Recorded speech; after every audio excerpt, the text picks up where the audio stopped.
नमस्कार, मैं हूं वंदना पांडे और आप देख रहे हैं के न्यूज इंडिया। बुलेटिन की करेंगे शुरुआत, उससे पहले हेडलाइंस।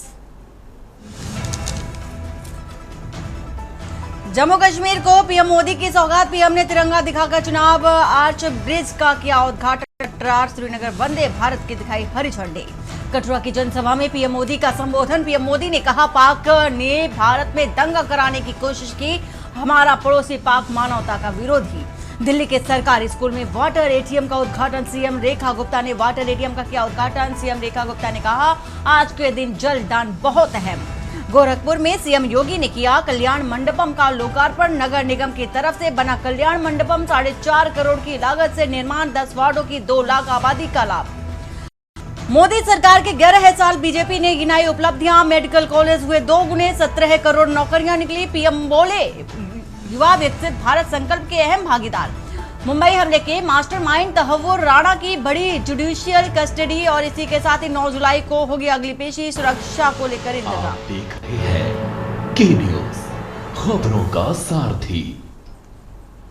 और इसी बीच दिल्ली से आ रही है खबर, जहां पर वक्फ संपत्तियों के रजिस्ट्रेशन के लिए पोर्टल की शुरुआत की गई। अल्पसंख्यक मंत्रालय ने पोर्टल लॉन्च किया। केंद्रीय अल्पसंख्यक मंत्री किरेन रिजिजू ने लॉन्च किया है पोर्टल। और इसी के साथ ही वक्फ संपत्ति का दुरुपयोग नहीं होगा। अब इस पोर्टल के माध्यम से सारी ही जानकारियां उपलब्ध हो सकेंगी।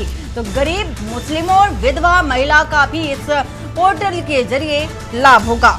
तो बड़ी खबर राजधानी दिल्ली से आपको इस वक्त की बता रहे हैं, वक्फ संपत्ति का दुरुपयोग नहीं होगा। जितनी भी अपडेट होगी इस पोर्टल के माध्यम से दी जा सकेगी। तो अल्पसंख्यक मंत्रालय ने इस बात की पुष्टि की है और लॉन्च भी किया है। किरेन रिजिजू ने इस पोर्टल को लॉन्च किया है। वक्फ संपत्ति का दुरुपयोग अब नहीं होगा। तो गरीब, मुस्लिमों, विधवा महिलाओं को लेकर के इस पोर्टल के माध्यम से लाभ भी होगा, फायदा पहुंचेगा। तो अल्पसंख्यक मंत्रालय ने पोर्टल लॉन्च किया है और इसी के साथ ही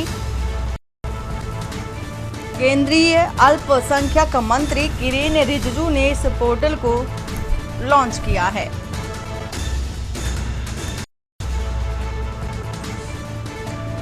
तो अल्पसंख्यक मंत्रालय ने पोर्टल लॉन्च किया है और साफ तौर पर यह जाहिर भी किया है कि इस पोर्टल के लॉन्च हो जाने से किस तबके को लाभ होगा। यानी कि आपको जो भी जरूरी जानकारी होगी इस पोर्टल के माध्यम से सीधे तौर पर आप तक पहुंच जाएगी। तो गरीब, मुस्लिमों, विधवा महिलाओं को भी इससे फायदा होगा। उन्हें भटकने की जरूरत नहीं होगी। सीधा जो पोर्टल लॉन्च किया जा रहा है उस माध्यम से जानकारी साझा की जा सके।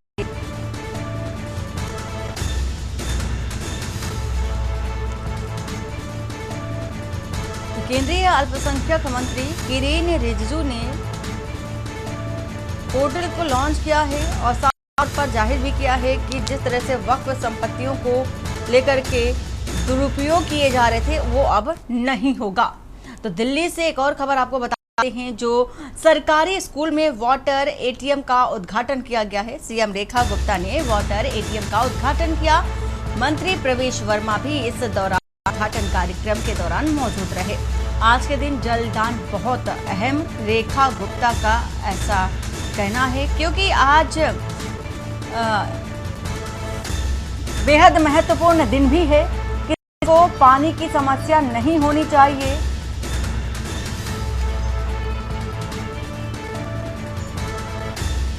तो मंत्री प्रवेश वर्मा भी उद्घाटन के दौरान मौजूद रहे। वाटर एटीएम का उद्घाटन हुआ है। आज के दिन जलदान बहुत अहम है। आज चुकी है एकादशी और आज के दिन जगह जगह आप देखते हैं कि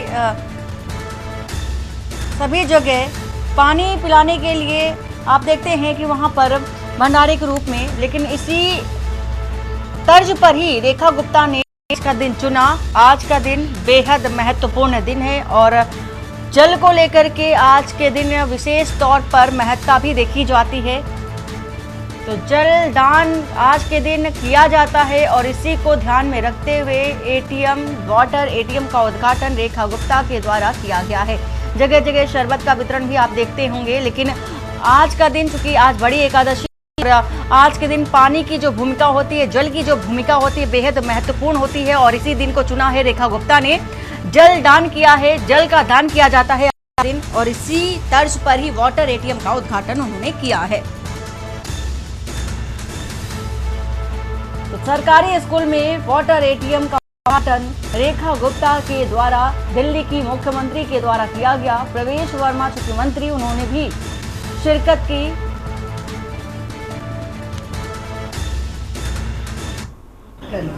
परंतु अभी जब हम चर्चा करते हैं तो स्कूल हमें जस के तस मिलते हैं। उनकी बिल्डिंग, उनका इंफ्रास्ट्रक्चर जो मैंने अभी दिखाया, ये सामने की ये देखते हैं पूरा का पूरा, ये 2018 में आदरणीय केजरीवाल की सरकार के द्वारा बनाया गया और 2 साल बाद ही वो ढह भी गया। ऐसा आर्टिफिशियल सिस्टम उनका था और इसी तरीके का आर्टिफिशियल एजुकेशन सिस्टम उन्होंने डेवलप किया। ये देखिए कि इस विधानसभा में हैदरपुर गांव एक बड़ा जनसंख्या वाला क्षेत्र है।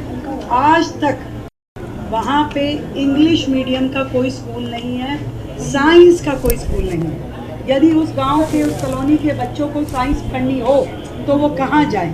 यदि अपने 11 साल के कार्यकाल में पिछली विधायक और पिछली सरकार स्कूल के बच्चों को, उस क्षेत्र के बच्चों को एक साइंस का स्कूल, एक इंग्लिश लैंग्वेज का स्कूल नहीं दे सकते थे, तो आप मानिए कि किस दिशा की और उनकी एजुकेशन पॉलिसी थी जिसकी वो चर्चा करते हैं। किसी भी स्कूल के ग्राउंड, गार्डन अब हालत में है, बच्चों के लिए स्पोर्ट्स फैसिलिटी जीरो है। इसी तरीके से हर चीज़ में सिक्योरिटी से लेकर के और सैनिटेशन तक स्कूलों की सुविधाएं नहीं हैं। यहाँ पर स्टाफ की कमी है। यहाँ तक कि प्रिंसिपल, अधिकतर स्कूलों में वाइस प्रिंसिपल को एडहॉक चार्ज देके प्रिंसिपल के रूप में काम लिया जा रहा है। और वहीं दिल्ली से खबर आ रही है जहां पर 3 अगस्त को होगी नीट पीजी परीक्षा और एक ही शिफ्ट में होगी नीट परीक्षा। नीट परीक्षा को सुप्रीम कोर्ट से मिली मंजूरी और एक ही शिफ्ट में कराई जाएगी नीट परीक्षा। चूंकि पिछली बार भी देखा गया परीक्षाओं को लेकर के विरोध प्रदर्शन छात्राओं का, और एक ही शिफ्ट में कराई जाने की बीते दिनों भी आपने देखा कि मांग की जा रही थी अभ्यर्थियों की ओर से, और पूरा मामला सुप्रीम कोर्ट में था। सुप्रीम कोर्ट की ओर से फिलहाल मंजूरी मिल चुकी है और अब चूंकि जो परीक्षा है नीट की वो एक ही शिफ्ट में कराई जाएगी। तो धांधली को लेकर के ये गंभीर आरोप भी लगाए जा रहे थे, जिसको लेकर के एक ही शिफ्ट में परीक्षाओं को कराए जाने की मांग छात्रों की ओर से, अभ्यर्थियों की ओर से की जा रही थी। और अब चूंकि देखा जा रहा है कि एक ही शिफ्ट में ये परीक्षा कराई जाएगी, तो नीट की परीक्षा अब एक ही शिफ्ट में कराई जाएगी। सुप्रीम कोर्ट की मंजूरी भी मिल चुकी है और मंजूरी मिलने के बाद अब एक ही पाली में परीक्षा होगी। 3 अगस्त को ये परीक्षा कराई जाएगी।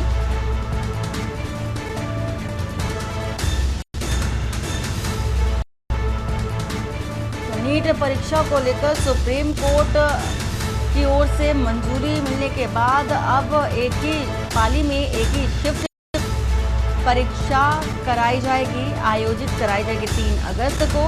नीट की ये परीक्षा, नीट पीजी की परीक्षा 3 अगस्त को होनी है।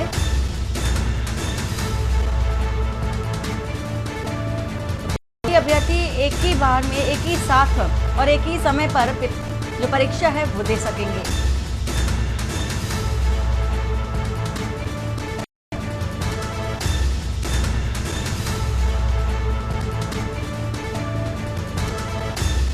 अगस्त को होगी नीट पीजी की परीक्षा और एक ही समय पर होगी, एक ही शिफ्ट पर होगी।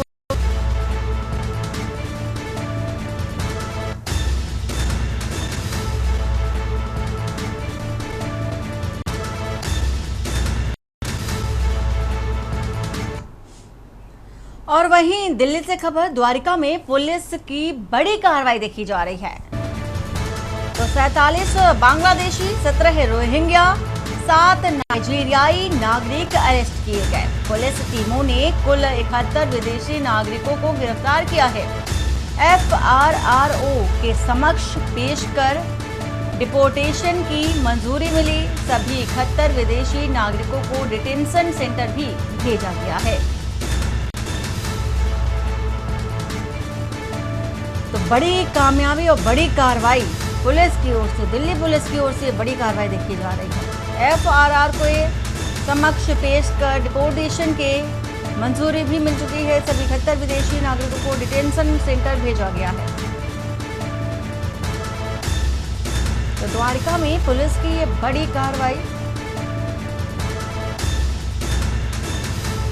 47 बांग्लादेशी, 17 रोहिंग्या पकड़े गए। कुल 71 विदेशी नागरिकों को गिरफ्तार किया गया और एफआरआरओ के समक्ष पेश कर डिपोर्टेशन किया गया। साथ ही साथ देखा जा रहा है 43 बांग्लादेशी, 17 रोहिंग्या इनमें शामिल है, 7 नाइजीरियाई नागरिक भी इनमें शामिल हैं। तो पुलिस टीमों ने कुल 71 विदेशी जो नागरिक हैं उन्हें पकड़ा है, गिरफ्तार किया है और उन्हें एफआरआरओ के समक्ष आगे की कार्रवाई के लिए पेश भी किया है।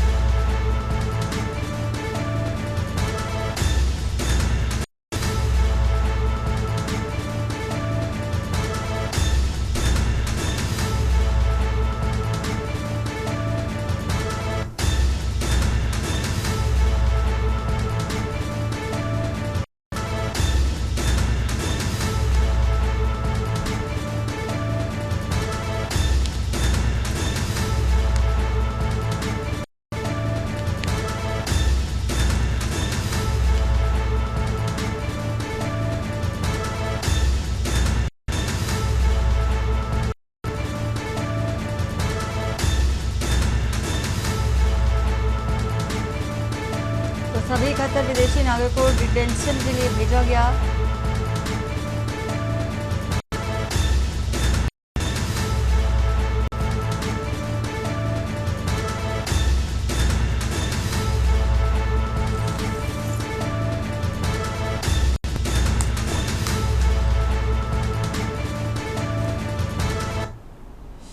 और नोएडा से खबर, जहां पर तेजी से बढ़ रहे कोविड के केस और 24 घंटे में आए 32 नए कोविड के मामले।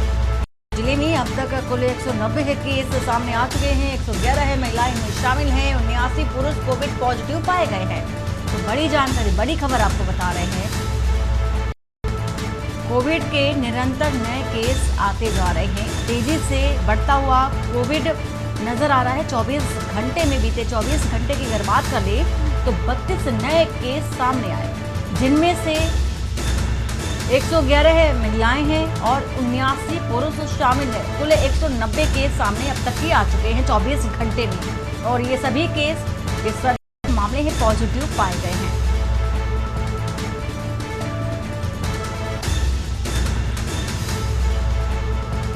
तो काफी तेज गति से बढ़ रहा है कोविड और अस्पतालों में भी देखा जा सकता है।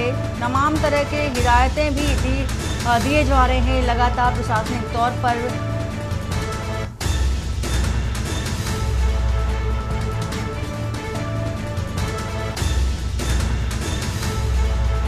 कोविड के बढ़ते मामले 24 घंटे में 32 नए मामले सामने आए। कुल अगर संख्या की बात कर लें तो 190 का जो आंकड़ा है वो पहुंच चुका है। 111 महिलाएं शामिल हैं। 79 पुरुषों को भी पॉजिटिव देखा गया है, पाया गया है।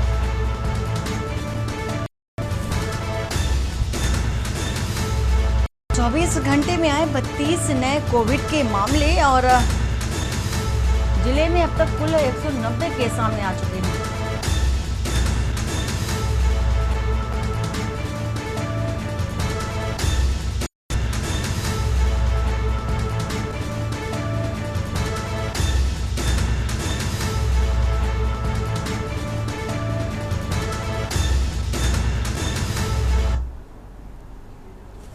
लखनऊ से खबर बता देते हैं। कृषि मंत्री सूर्य प्रताप शाही की प्रेस वार्ता आयोजित की गई और इसी को लेकर के विकसित कृषि संकल्प अभियान को लेकर प्रेस कॉन्फ्रेंस की गई। 12 जून तक प्रदेश भर में अभियान चलाया जाएगा। किसानों को फसलों से जुड़ी जानकारी इस अभियान के तहत दी जाएगी। किसानों से जुड़ी योजनाओं के बारे में भी अब बताया जाएगा। मंत्री सूर्य प्रताप शाही ने प्रेस वार्ता की, जानकारी दी। विकसित कृषि संकल्प अभियान को लेकर के प्रेस कॉन्फ्रेंस का आयोजन किया गया और साफ तौर पर स्पष्ट किया गया कि 12 जून तक प्रदेश भर में इस अभियान को चलाया जाएगा। कृषि से जुड़ी जो भी जानकारी है, फसलों से जुड़ी जो जानकारी है वो किसानों तक पहुंचाई जाएगी। क्या क्या लाभ है, क्या क्या वो नया कर सकते हैं फसलों को उगाने के लिए, इन सभी मसलों को लेकर के प्रेस कॉन्फ्रेंस का आयोजन कृषि मंत्री की ओर से किया गया है, सूर्य प्रताप शाही की ओर से किया गया है।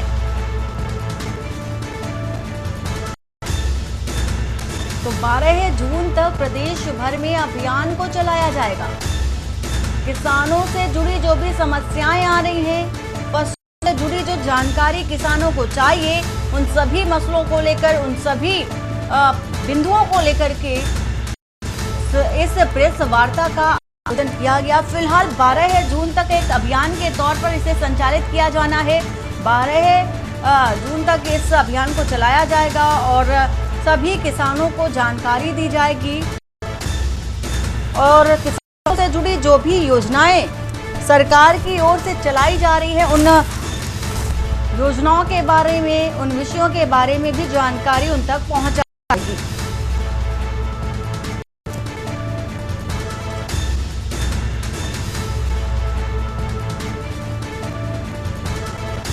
तो किसानों को फसलों से जुड़ी जानकारी दी जाएगी, उन तक साझा की जाएगी।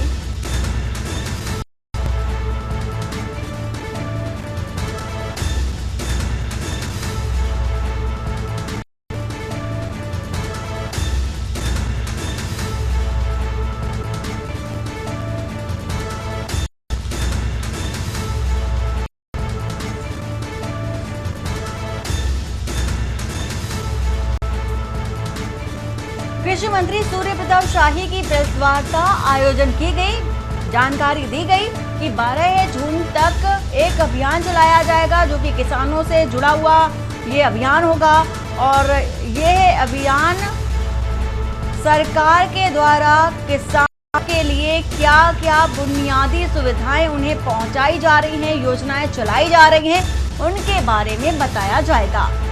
तो साफ तौर पर स्पष्ट किया गया है कि प्रेस वार्ता के दौरान कि किसानों के लिए कौन सी फसल ज़्यादा हितकर होगी, उपजाऊ होगी और फसलों की बुआई के दौरान क्या क्या ज़रूरतें होंगी, उन ज़रूरतों को पूरा करने के लिए, उन्हें इस्तेमाल करने के लिए, प्रयोग में लाने के लिए प्रेस वार्ता का आयोजन किया गया है और 12 जून तक अभियान भी चलाया जाएगा। लखनऊ से खबर, जहां पर बता दें आपको कि यूपी टूरिज्म की इंटरनेशनल ब्रांडिंग की गई। बैंकॉक में ब्रांडिंग की तैयारी में जुटी है योगी सरकार। PATA 2025 पर्यटन स्थलों की ब्रांडिंग की जाएगी। 26 से 28 अगस्त 2025 तक आयोजन होगा। इस अभियान का road show, high tea seminar आयोजित किए जाएंगे। पर्यटन पैकेज, निवेश अवसरों को हाईलाइट भी अब सरकार करेगी।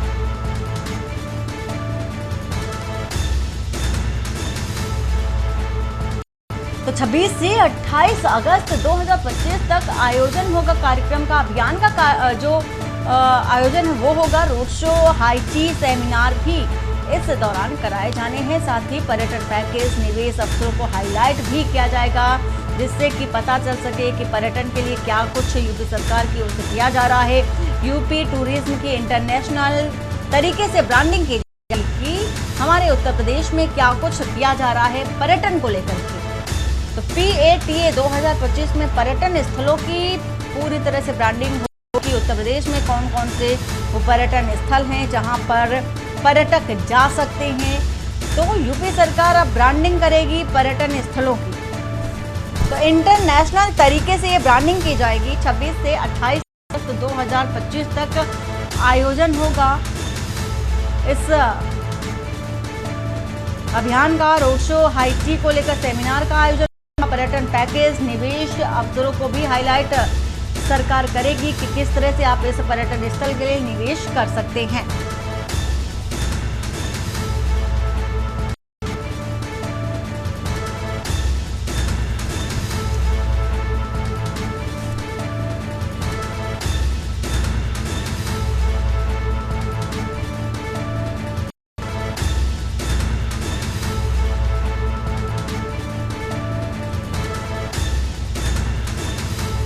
तो PATA 2025 को लेकर इंटरनेशनल तरीके से ये ब्रांडिंग की जानी है। 26 अगस्त से शुरू होगा अभियान और सेमिनार भी आयोजित किए जाएंगे। पर्यटन पैकेज शामिल होगा, निवेश अवसरों को हाईलाइट किया जाएगा जिससे कि आने वाले पर्यटकों का रुझान उत्तर प्रदेश की ओर ज्यादा से ज्यादा बढ़ सके।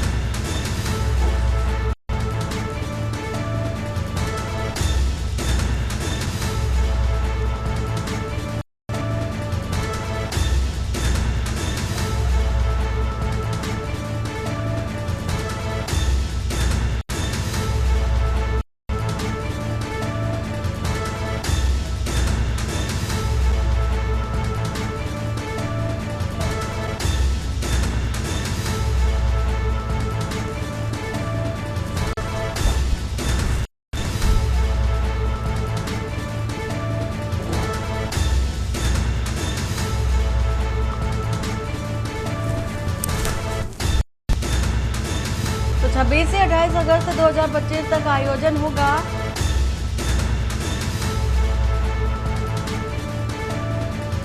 पर्यटन स्थलों की ब्रांडिंग की जाएगी।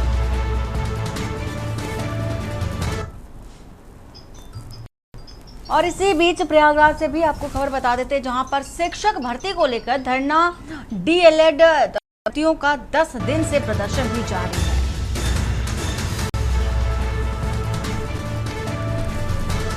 तो यूपी शिक्षा सेवा चयन आयोग के सामने धरना प्रदर्शन अभ्यर्थियों को देखा जा रहा है। नई रिक्तियों की मांग को लेकर विरोध प्रदर्शन है। 7 वर्षों से भरी नहीं है कोई भी शिक्षकों की रिक्तियां। अभ्यर्थी पूरी भर्ती की मांग पर अड़े हुए हैं। प्रशासन से समाधान की उम्मीद भी जताई गई। मांग पूरी न होने तक महाधरना जारी रखने का ऐलान अभ्यर्थियों की ओर से किया गया है।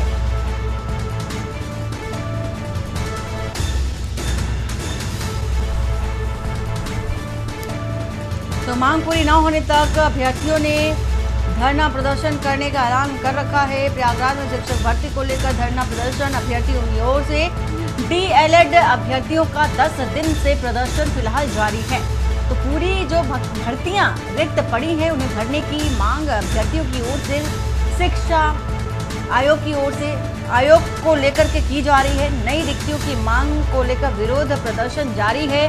7 वर्षों से शिक्षकों की जो रिक्तियां हैं वो नहीं भरी गई हैं, उनकी मांग कर रहे हैं अभ्यर्थी पूरी भर्ती की मांग पर अड़े हुए हैं।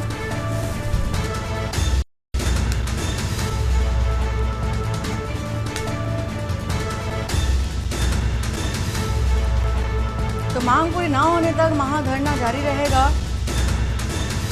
प्रयागराज से खबर, शिक्षक को लेकर धरना प्रदर्शन जारी है। उत्तर प्रदेश शिक्षा चयन आयोग के सामने ये प्रदर्शन देखा जा सकता है। अभ्यर्थियों का लगातार प्रदर्शन कर रहे हैं।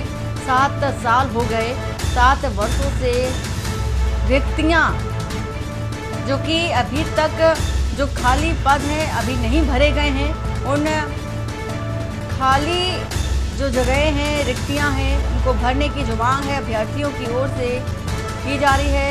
और उत्तर प्रदेश शिक्षा सेवा चयन आयोग के ठीक सामने प्रदर्शन देखा जा सकता है। ये महाधरना अभ्यर्थियों की ओर से देखा जा सकता है। मांग अगर पूरी नहीं करते हैं, साफ तौर पर अभ्यर्थियों ने कहा कि अगर मांग पूरी नहीं होती है तो वो ऐसे ही प्रदर्शन करते रहेंगे, धरना जारी रहेगा। पूरी जो रिक्तियां हैं वो भरी जाएं। 7 साल हो गए, अभी तक कोई भी भर्ती नहीं की गई है। तो यूपी शिक्षा सेवा चयन आयोग के सामने ये प्रदर्शन, भारी संख्या में अभ्यर्थी पहुंचे और अपनी मांग पर अड़े रहे।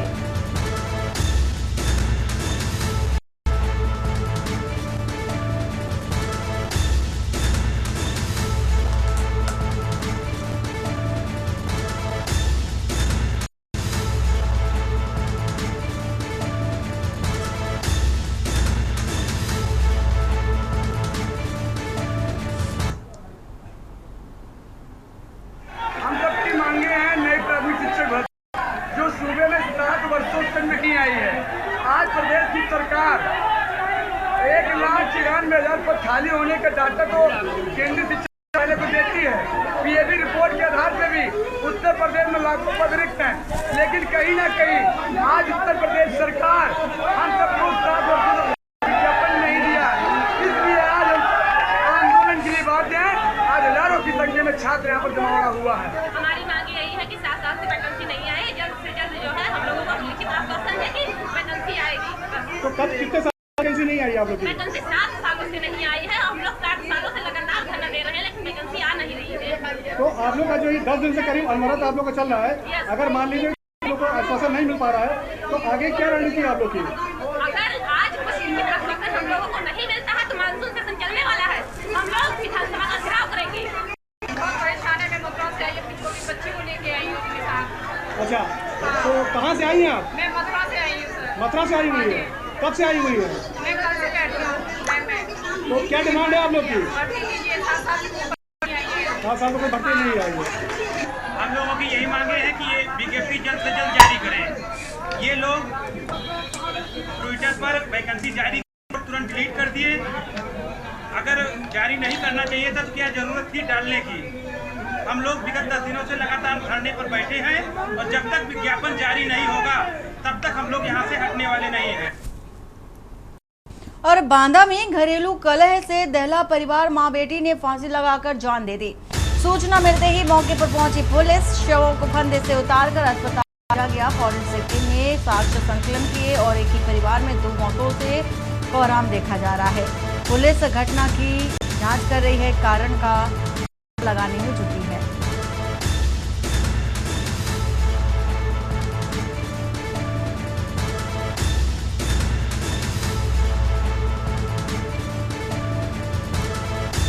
फॉरेंसिक टीम ने साक्ष्य एकत्रित, एक ही परिवार में 2 लोगों की मौत से हड़कंप देखा जा रहा है। पुलिस इसके पीछे का कारण पता लगाने में जुटी है कि आखिर क्या कारण रहा। घरेलू कलह एक वजह बताई जा रही है। मां बेटी ने फांसी लगाकर जान दी थी।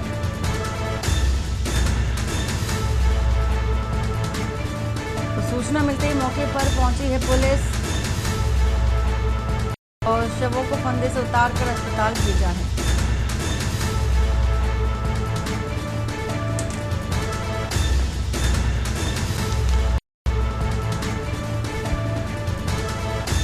फॉरेंसिक टीम ने साक्ष्य एकत्रित किए, इकट्ठा किए हैं और प्राथमिक जो जांच है वो पाई जा रही है कि घरेलू कलह इसकी मुख्य वजह है और घरेलू कलह की वजह से मां बेटी ने फांसी लगा करके जान दे दी।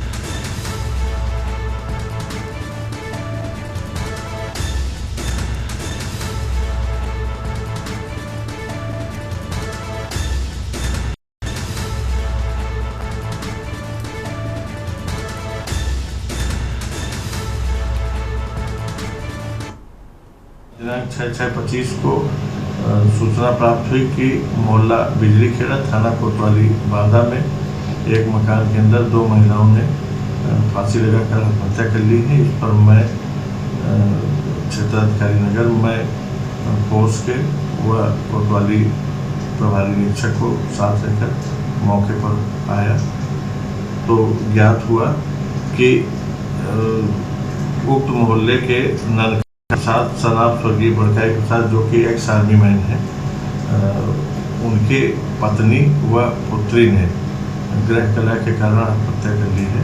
बिजली खेड़ा क्या हो गया? आपकी पत्नी है? पत्नी का फांसी लगा लिया? लड़ाई नहीं हुई। बच्ची भी है साथ में? बच्ची क्या नाम है? बंदना नहीं। पत्नी का क्या नाम था? पत्नी का बंदना। और बच्ची का? रंजना कुमारी। अच्छा, क्या हो गया? कोई लड़ाई झगड़ा? लड़ाई हमसे नहीं की, किसी लड़ाई नहीं हुई। और वक्त हो चला एक छोटे से ब्रेक का। ब्रेक के बाद जल्द हाजिर होते हैं। आप देख रहे हैं के न्यूज, खबरों का सारथी। ब्रेक के बाद आपका स्वागत है और इसी बीच आ रही है जौनपुर से खबर, जहां पर ग्राहक जन केंद्र संचालक पर फायरिंग की गई है और संचालक पर नकाबपोश बदमाशों ने की है फायरिंग। संचालक गंभीर हालत में अस्पताल में भर्ती है और कार सवार बदमाशों ने की नियत से वारदात को अंजाम दिया। लैपटॉप छीनकर बदमाश फरार हो गए। पीड़ित और बदमाशों के बीच हाथापाई भी हुई है तो पुलिस ने एक कट्टा हथियार भी जब्त किया। शाहगंज कोतवाली क्षेत्र के निजामपुर गांव में एक घटना हुई। पुलिस मौके पर पहुंचकर मामले की जांच पड़ताल में भी जुट गई है।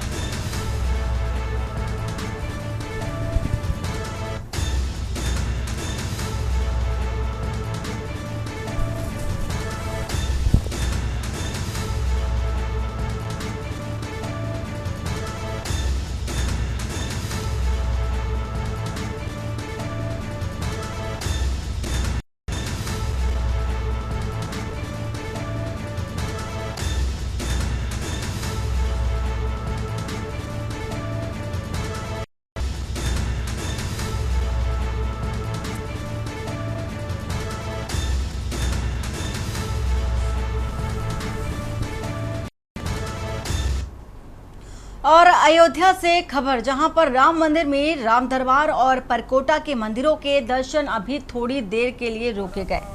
राम मंदिर ट्रस्ट के महासचिव चंपत राय ने बताया कि तकनीकी और सुरक्षा कारणों से अभी भक्तों को दर्शन के लिए इंतजार करना होगा। बरसात के बाद ही परकोटा और प्रथम तल के राम दरबार के दर्शन संभव हो सकेंगे। उन्होंने ये भी बताया कि 8 मंदिरों की प्राण प्रतिष्ठा कार्यक्रम सफलतापूर्वक संपन्न हो चुकी है और जिसमें से यज्ञशाला में आहुतियां दी गई और पूजन भी किया गया। निर्माण कार्य अंतिम चरण में है और अक्टूबर-नवंबर में मंदिर के शिखर पर ध्वज लगाने का कार्य होगा। चंपत राय ने बताया कि दर्शन के लिए 40 सीढ़ियां चढ़नी होती हैं और सुरक्षा मानकों के अभाव में अभी लिफ्ट लगाई जा रही है ताकि बुजुर्ग भक्त भी आसानी से ऊपर जा सके। परिसर में निर्माण कार्य जारी है और जल्द ही भक्तों को दर्शन की सुविधा भी मिल सकेगी।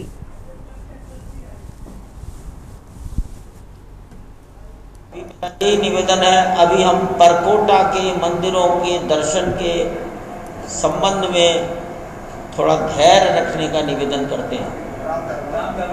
राम दरबार 20 फीट ऊंचाई पर चढ़ना पड़ेगा। 40 सीढ़ियां हैं। अभी वहां पर भी जाने के लिए जो न्यूनतम आवश्यकताएं हैं उसका अभाव है। और वहीं राम मंदिर निर्माण समिति के अध्यक्ष नृपेंद्र मिश्र ने बताया कि राम मंदिर में कुल 45 किलो शुद्ध सोने का इस्तेमाल किया गया है, जिसका मूल्य लगभग 50 करोड़ रुपए है। सोने का कार्य मुख्य रूप से मंदिर के भूतल के दरवाजों, सिंहासन और अन्य मंदिरों में पूरा हो चुका है। अवतार मंदिर के शिखर पर अभी सोने का कार्य चल रहा है और उन्होंने ये भी बताया कि राम मंदिर का मुख्य निर्माण पूरा हो चुका है और दिसंबर 2025 परिसर में संग्रहालय, सभागार और गेस्ट हाउस के निर्माण कार्य पूरे हो जाएंगे। नृपेंद्र मिश्र ने कहा कि यह सब भगवान राम की कृपा से संभव हुआ है और राजा राम की प्राण प्रतिष्ठा के बाद दर्शन व्यवस्था पर भी काम चल रहा है, जिसमें श्रद्धालुओं के लिए पास निःशुल्क प्रदान किए जाएंगे। तो कुल मिलाकर 45 किलो स्वर्ण, जो कि शुद्धता में 100% माना जाए, उसका इस्तेमाल हुआ, जिसका मूल्य टैक्स को छोड़ दें तो लगभग 50 करोड़ रुपए होता है। उसका उपयोग हुआ है, हम उनके आभारी हैं। अब केवल स्वर्ण का थोड़ा सा कार्य शेषावतार मंदिर के शिखर पर बाकी है। अदरवाइज तो आप ये मान के चलें कि सभी मंदिरों पे स्वर्ण का कार्य पूर्ण हो गया है। अयोध्या के खंडासा थाना क्षेत्र के महुआपुरे फौजदार गांव में गुरुवार देर रात पुरानी जमीन रंजिश के चलते मां बेटे की बेरहमी से पीटकर हत्या कर दी गई। घटना में प्रेम कुमार और उनकी मां कुंता देवी की मौत हुई, जबकि छोटे बेटे दीनानाथ और बहू अनीता गंभीर रूप से घायल हैं। यह घटना 13वीं कार्यक्रम के दौरान हुई। कहासुनी के बाद घात लगाकर की गई। पुलिस ने हत्या के आरोप में 9 लोगों के खिलाफ मुकदमा दर्ज कर लिया है। 7 आरोपियों को भी गिरफ्तार कर लिया है। पूरे गांव में तनाव के बीच पुलिस बल तैनात, सुरक्षा व्यवस्था कड़ी कर दी गई है।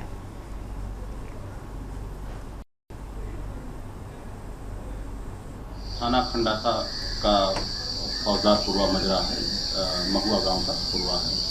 यहाँ पर बीती रात एक सेरेमनी का कार्यक्रम था, जहाँ पर दो पक्ष हैं। एक पक्ष है जो नाथ का है, दूसरा पक्ष है सोनू का। इन दोनों पक्षों में पुरानी रंजिश को लेकर के आपस में मारपीट हुई है और दोनों पक्षों से इनके परिजन कई लोग आकर के मारपीट किए हैं।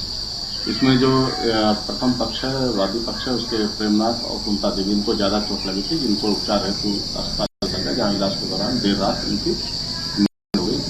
इसमें प्रेमनाथ मृतक की भाभी की तरफ से तहरीर लेकर के आवश्यक विधि कार्रवाई की जा रही है। उन्होंने अपनी तहरीर में गाँव के ही 9 लोगों को बताया कि 9 लोगों द्वारा मिलकर के हमारे परिजनों के साथ मारपीट की गई है। इन 9 में से 7 लोगों को हिरासत में ले लिया गया है और उनसे इस घटना के बारे में पूछताछ की जा रही तथा साक्ष्य एकत्र किए जा रहे हैं।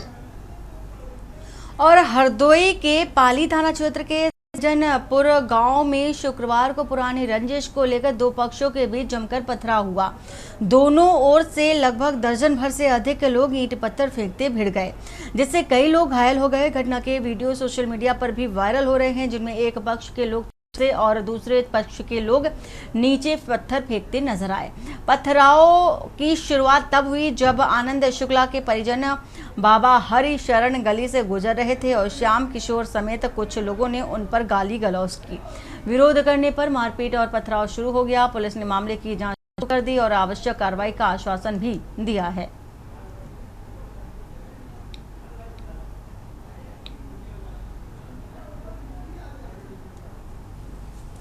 और सहारनपुर के थाना रामपुर मनिहारन क्षेत्र के बडगांव रोड पर एक सड़क हादसा हो गया।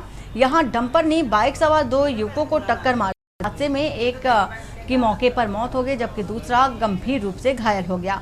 बताया जा रहा है कि दोनों युवक आपस में रिश्तेदार थे और रिश्तेदारी में जा रहे थे। हादसे के बाद डंपर ड्राइवर मौके से फरार हो गया। भीड़ों ने मृतक का शव सड़क पर रखकर जाम लगा दिया। मौके पर पहुंची पुलिस जांच में जुट गई और फरार ड्राइवर की तलाश भी कर रही है।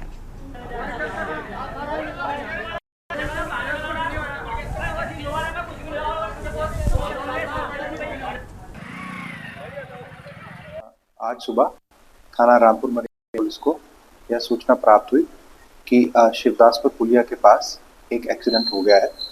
पुलिस तत्काल मौके पर पहुंची तस्दीक की तो पता चला कि एक मोटरसाइकिल की एक ट्रक के साथ टक्कर हो गई है।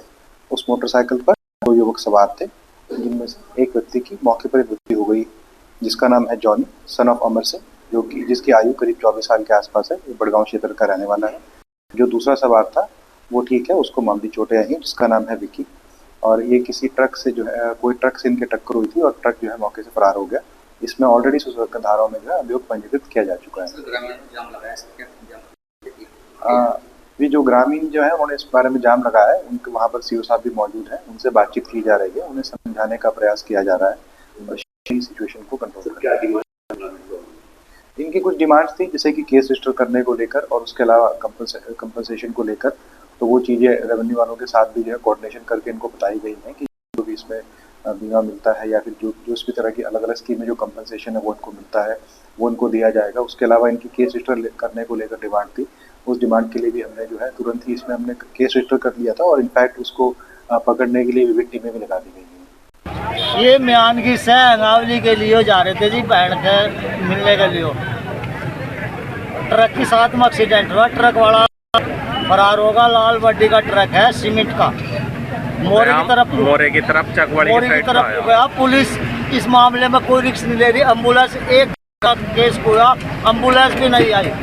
पुलिस वाले अब आए और वो हम अब भी बदमाशी दिखा रहे, लास्ट आओ जी, ये करो जी, वो करो जी, फलाना करो जी, ढिमका करो, हमें धमकी दे रहे। और वहीं गंगा दशहरा के पावन अवसर पर अयोध्या में 7 दिवसीय सरयू महोत्सव का भव्य शुभारंभ हुआ है। मुख्यमंत्री योगी आदित्यनाथ ने गुरुवार दोपहर महोत्सव का उद्घाटन किया। इस अवसर पर सरयू नृत्य आरती स्थल पर मां सरयू और मां गंगा की विशेष आरती की गई। सरयू नृत्य के संरक्षक राजकुमार दास ने बताया कि यह महोत्सव 11 जून तक चलेगा और अयोध्या एक बार फिर पुण्य और आस्था की त्रेता नगरी में परिवर्तित हो चुकी है। इस बार का महोत्सव विशेष इसलिए भी है क्योंकि राम लला राजा राम स्वरूप में भव्य राम मंदिर में विराजमान हो चुके हैं। महोत्सव की अध्यक्षता कर महंत शशिकांत दास ने कहा कि मुख्यमंत्री के कर कमलों से सरयू महोत्सव का शुभारंभ होना अपने आप में ऐतिहासिक है। गंगा दशहरा के शुभ मुहूर्त पर मां गंगा और मां सरयू की संयुक्त आरती ने श्रद्धालुओं को भाव विभोर कर दिया। बड़ी संख्या में श्रद्धालु इस अवसर पर सरयू तट पर पहुंचे और उत्सव में भाग भी लिया।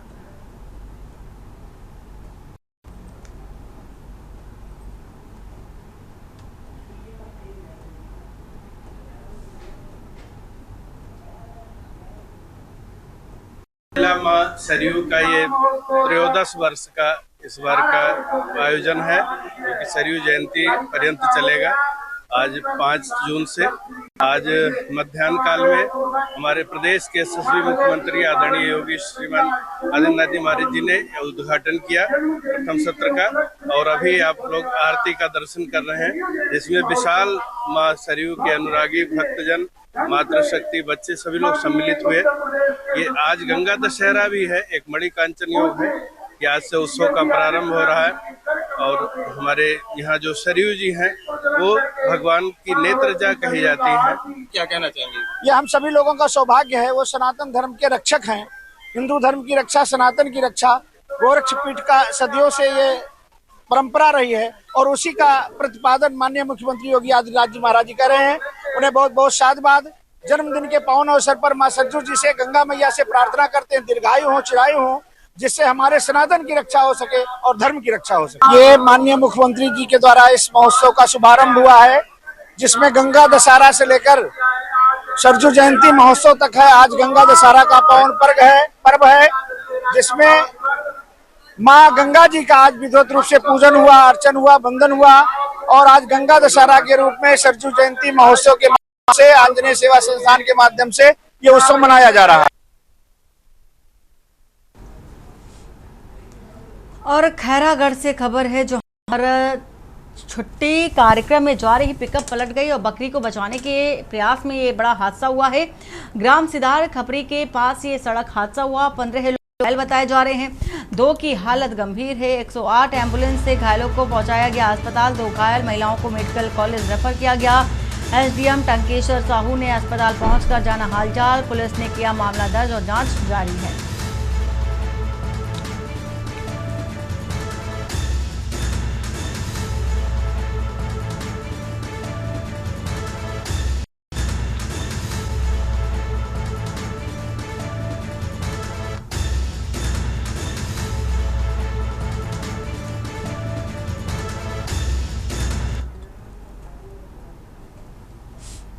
और पंखाजुर से खबर, जहां पर छोटे बेटिया पुलिस और बीएसएफ को बड़ी सफलता मिली है।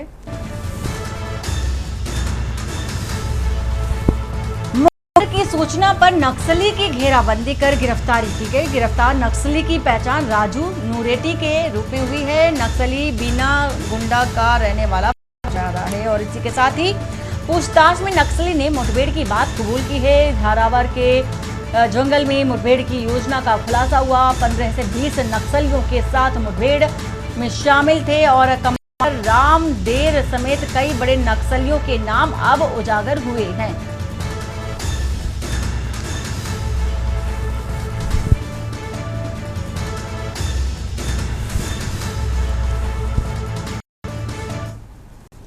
और अंबाला में कोरोना के 3 पॉजिटिव केस मिलने के बाद स्वास्थ्य विभाग पूरी तरह से अलर्ट है। हालांकि अंबाला कैंट में अभी तक कोई केस नहीं आया, फिर भी नागरिक अस्पताल में कोविड वार्ड तैयार किया गया और 24 घंटे डॉक्टर और स्टाफ तैनात है। अस्पताल में टेस्ट किट, मास्क, सैनिटाइजर उपलब्ध है और ऑक्सीजन की कोई कमी नहीं है।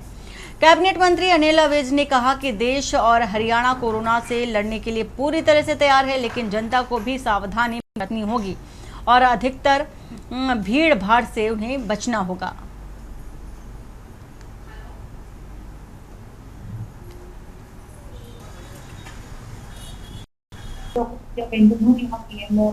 सिविल हॉस्पिटल में कोविड की हमने पूरी तैयारियां कर रखी हैं। अभी हमारे अम्बाला कैंट में कोई भी पॉजिटिव केस नहीं आया है, पर फिर भी हमारी तैयारियां पूरी हैं। कोविड के लिए आइसोलेशन वार्ड्स बना लिए हैं। फ्लू ओपीडी स्टार्ट कर दी है, जिसमें डॉक्टर्स की 24/7 ड्यूटीज लगा दी हैं।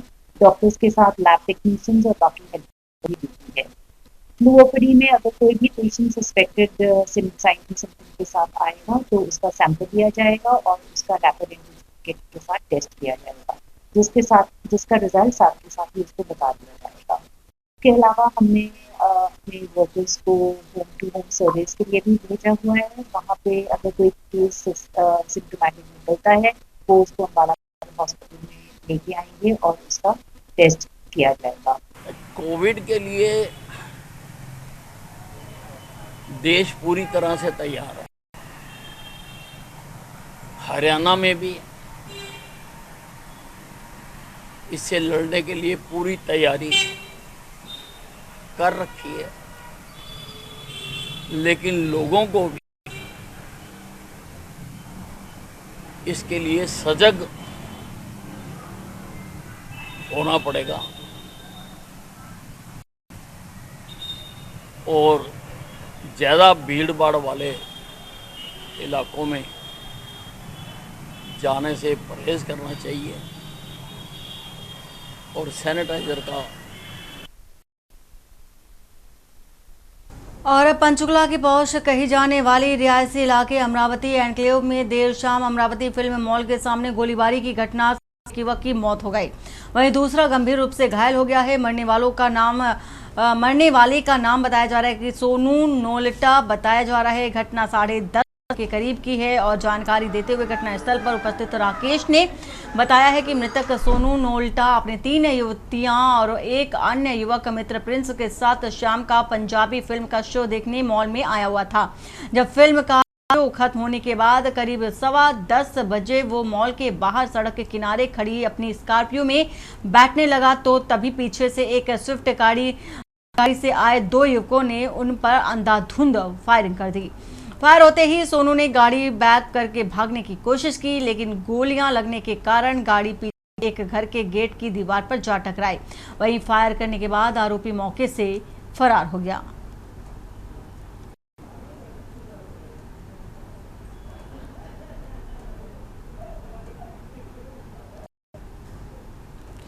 और हरियाणा के परिवहन मंत्री अनिल विज ने एक बार फिर प्रदेश के लोगों को बड़ी सौगात देने का ऐलान किया।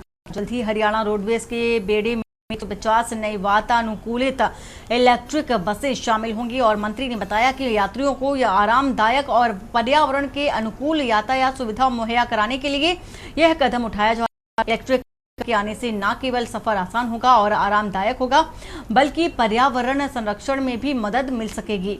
अनिल विज ने कहा कि धीरे धीरे प्रदेश की बस सेवा को बेहतर बनाया जा रहा है कि सभी लोग बेहतर सफर का आनंद ले सकें।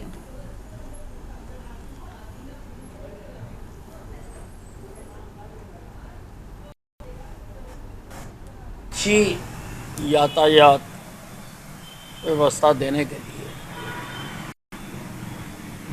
प्रदेश की बहुत बड़ी जनता बसों का इस्तेमाल करती है आने जाने के लिए। इसलिए हम धीरे धीरे इसकी व्यवस्था को सुधार रहे हैं और पर्यावरण को ध्यान में रखते हुए हम बहुत बड़ी संख्या में इलेक्ट्रिक बसों को अपने बेड़े में शामिल कर रहे हैं। 150 के करीब तो अभी आ रही है जो वातानुकूलित है और लोगों को उसमें सफ़र करने के लिए आसानी रहेगी। आज है निर्जला एकादशी। निर्जला एकादशी का पावन पर्व पूरी श्रद्धा और आस्था के साथ मनाया गया। यह एकादशी भगवान विष्णु को समर्पित है और हिंदू धर्म में इसका विशेष महत्व है। इस दिन श्रद्धालु निर्जल रहकर व्रत रखते हैं और मंदिरों में भगवान विष्णु की पूजा अर्चना करते हैं। अनेक भक्तों ने मंदिरों में जाकर हाथ का पंखा, फल, घड़ा आदि का दान दिया और श्रद्धालुओं का मानना है कि इस व्रत से व्यक्ति के सभी पाप समाप्त होते हैं और उसे मोक्ष की प्राप्ति होती है। सनातन धर्म मंदिर के पुजारी ने बताया कि इस व्रत से भगवान विष्णु की विशेष कृपा प्राप्त होती है, साथ ही पितरों की आत्मा को भी मिलती है। उन्होंने कहा कि यह व्रत आत्म संयम और धैर्य का प्रतीक है और इसे धूमधाम से मनाया जाना चाहिए। निर्जला एकादशी पर शहर के विभिन्न मंदिरों में श्रद्धालुओं की भारी भीड़ उमड़ी और दिन भर धार्मिक वातावरण बना रहा।